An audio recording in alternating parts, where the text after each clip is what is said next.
going to be your monthly love energy reading. So this is for my fellow Tauruses, whether you're sun,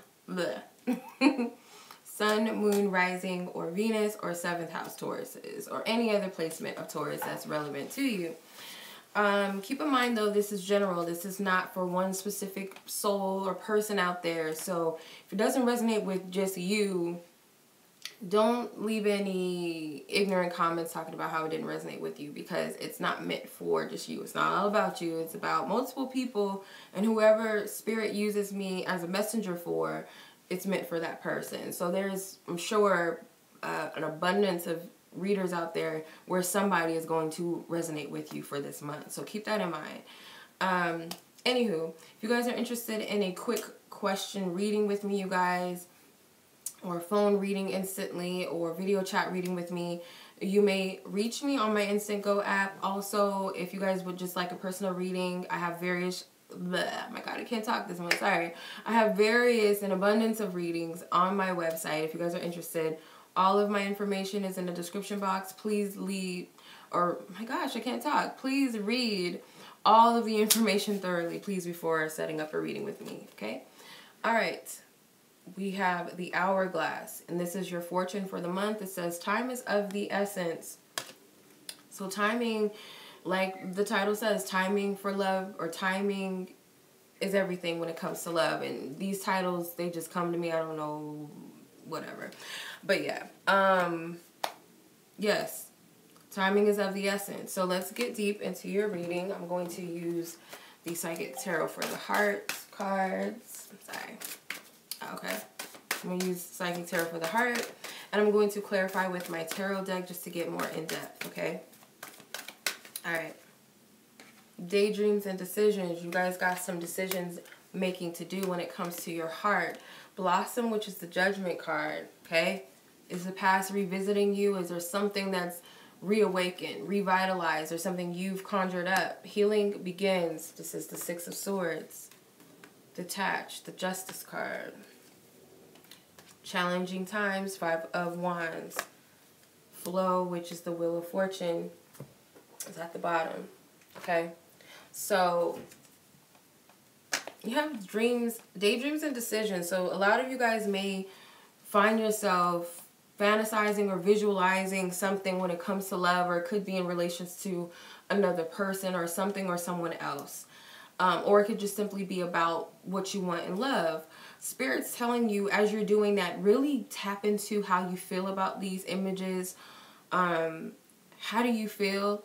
This could even be dreams. If it's not just you daydreaming, visualizing, but you're actually sleeping and you're having certain dreams about certain things when it comes to love, how do these things make you feel? Because they're giving you the green light, or whether this is, if you have a dream about somebody cheating on you, is that really something, is that what you're projecting into your future? Is that what you're attracting? Is this something that you want? If so, redirect your thoughts from that type of energy. If you're having dreams about marriage or babies, is this something you really desire? Is this something you truly want? Or is this something you've been projecting into your reality because it's like, my biological clock is ticking, I'm almost 30, or, you know, I've been sleeping around all these women, now I need to settle down with just one right now. Is it really because it's what you want, or is it because something that's been projected to you, or something that you're projecting out because of your subconscious mind is programming itself to believe or want these things? Also, visualizing about something. How does it make you feel? Do you feel good when you think about something or somebody? All of that needs to be taken into consideration. With the Blossom card, which is the Judgment card in your challenge position, yeah, the Empress, this is you. Could also be a Libra, because this is really Venus. Your Venus sign could also be Taurus as well.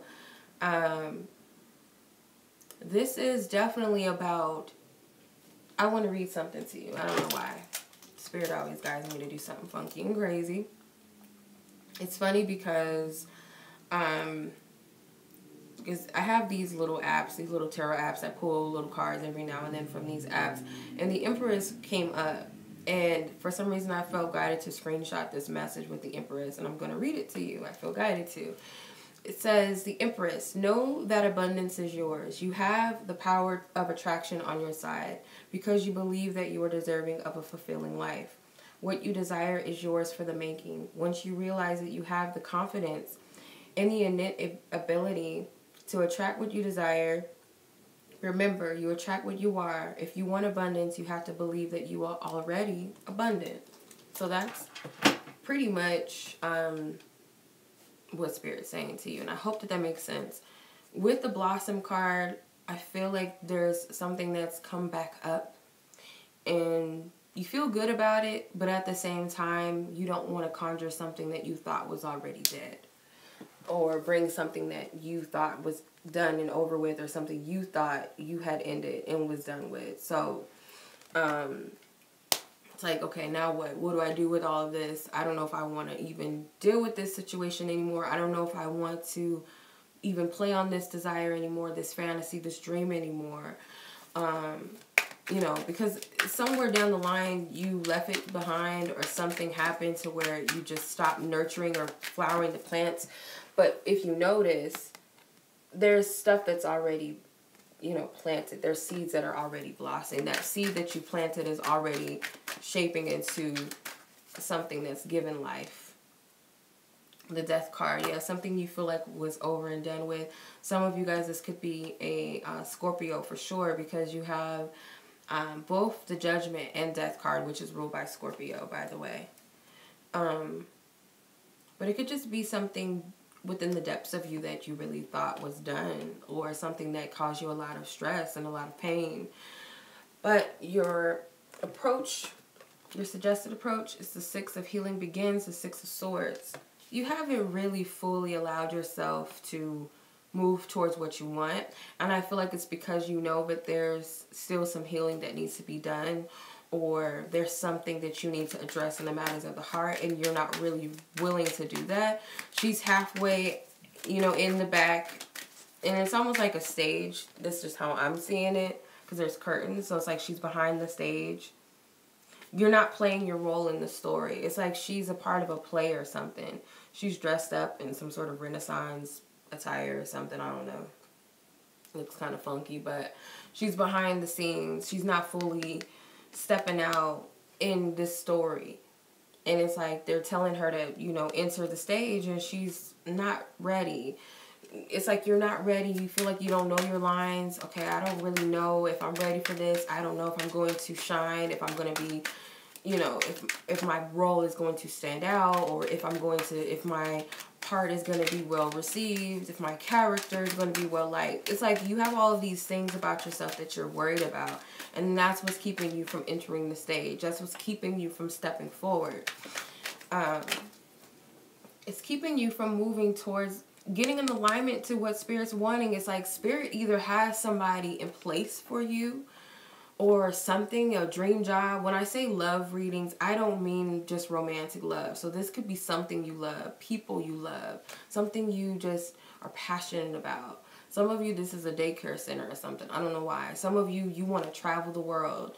For some of you, you guys want to move somewhere, across the sea, across the ocean. You want to go places, but you're not allowing yourself to step forward. It's like Spirit already has something in place, but it's like you got to step on the stage and you got to be willing to move forward. And you're not allowing yourself to do that. Your focus is Justice, which is the Detached card in this deck. I don't know why they chose this to be the Justice card. It has nothing to do with justice, at least from, you know, my understanding. It does have nothing to do with it. But it could very well be that you need to detach yourself from some sort of karmic cycle that you keep repeating. Spirit wants you to focus on what it is that keeps you from freeing yourself. There's some sort of karmic relationship that you were in, or karmic friendships, karmic beliefs, or family karma or trauma that's haunts you, that keeps you from standing out. Maybe somebody in your family told you that you weren't good enough, that if you didn't do this, you would never succeed. Or maybe some lover told you that without them, you're not going to be anything, or you ain't shit, blah, blah, blah. You know, there's something that keeps you stuck in this isolative energy where you're not fully stepping out. And it's like, you got to free yourself. You have to liberate yourself, and you know this. I feel like Spirit's been giving you messages upon messages, or messengers upon messengers that have been saying this to you. The Eight of Pentacles, okay? Focus on how far you've come, how much work you put in with yourself and with the things and the people that you love, the love that you have to offer and the love that you have to give. Look at all of that, and don't associate yourself to who you were in the past, because it's like you've graduated past that. You've evolved past that person. And then you have challenging times, which is the Five of Wands, your conclusion. So it's like, yeah, you have a challenge ahead of you, and I feel like it's a little step that you just need. And it might just simply be saying, you know what, I admit to myself that, you know what, I do want this. I'm going to fight for this. I don't know why I'm getting like a, something with kids or something, like a center for kids or a daycare center, some sort of association or something with kids. And it's like, you just need to make it up in your mind that whatever it is in your heart, that's what you want. And it's a challenge for you, because it's like you feel like you're protecting yourself, or you're guarding yourself from something. You're preparing yourself to be hurt. You're preparing yourself to fail. And that's what's keeping you from overcoming and moving towards what it is that you want, or what Spirit has prepared for you. You know, and it's this fear, you got to put your guards up. Yeah, you feel safe here. You feel in control of your kingdom when you can say, you know, no, I'm not going to do that. Or, you know, that person's not good enough for me. Or maybe I really just maybe I'm not meant to get married. Or, you know, I don't think that I want to ever get married. And you try to convince yourself of something, because you're putting this protective shield, because you're preparing yourself for, if I do go after this, there's a possibility that I might fail. So let me just talk shit about it before I get involved. You know, I might not really be good with kids, so why do I even want to work with kids? Or why do I even want kids? Or why do I even want to be with this person? He's a dog. Or why do I even want to be with her? She's superficial, or she's not that cute anyway. Like, something stupid. I don't know why I'm hearing these things. But it makes you feel in control. You might even want people in your circle that you can control. Like, you might stay with this female or this male because, not that they're easy to manipulate, but it's like they're safe for you to kind of puppeteer to be what you want, and they don't challenge you. They don't push you to step out of your comfort zone. This job doesn't require you to step out and be something better than what you want to be. It doesn't push you. You stay in these friendships because they don't challenge you to evolve or think better, or because, you know, what if I don't really fit in with these people that I really want to get to know? Or it's so many different things I'm just hearing, and that's something that is a challenge that you're going to have to overcome. And Justice is at the bottom again, so you got Detach, which is Justice, and this, which is Justice. So this is definitely some karmic things. You guys could be dealing with Libras, or have dealt with Libras that could be affecting you. Scorpios. Could definitely be some Aquariuses, Cancers, Virgos, Aries, Leos. Alright. Capricorns, Tauruses such as yourself, I'm hearing. Pretty much almost everybody, if not. Advice for you. Calling in your soulmate. Your prayers, affirmations, and visualizations help bring you together with flirt. So Spirit is either wanting you to continue to pray. Not continue to pray and like they didn't hear you the first time. But reaffirm to them that this is really what you want, or maybe you need to be more clear on what it is that you want. Work with your guides, your angels, divine spirit, your intentions. Maybe you guys have set up some sort of rituals, wrote down intentions during the full moon. Maybe you need to reaffirm those things, or maybe readjust some things on your list. Maybe some of the things you put are not really it, or you might have missed out on something or left out something that you really wanted, or maybe you watered it down just to fit yourself or conform into something. Or maybe it's simply that you've given up on your dream, and it's like Spirit wants you know, you need to let Spirit know that this is really something that you really want, or you just don't. But either way it goes, Spirit wants you to keep up with these visualizations that you've been doing too, because I feel like this is the longest one I've done so far. It is what it is. But flirt, be open to what you want and enjoy. If it makes you happy, I feel like this is something that Spirit's telling you to consider, if this is something you really want, or maybe it's just not. But if it's something you feel like is really tangible and something really real, something that you really want for yourself, and you're not limiting your beliefs because you feel like you don't deserve it or you can't have something, be honest with yourself. Feel into your visualizations. Do they feel right? Do they feel good? Do they make you feel expansive, or do they make you feel fearful? Not because of your insecurities, but make you feel like, that doesn't really vibrate with me. Not because your fears and your insecurities got involved, but the energy of this just doesn't really vibe with me. Okay. Longest reading I've done so far for this, but hopefully it's helped somebody. Much love to you guys. Until the next reading, I will see you guys in the how does he or she feel reading, as well as the mid-month readings as well. Be on the lookout for that.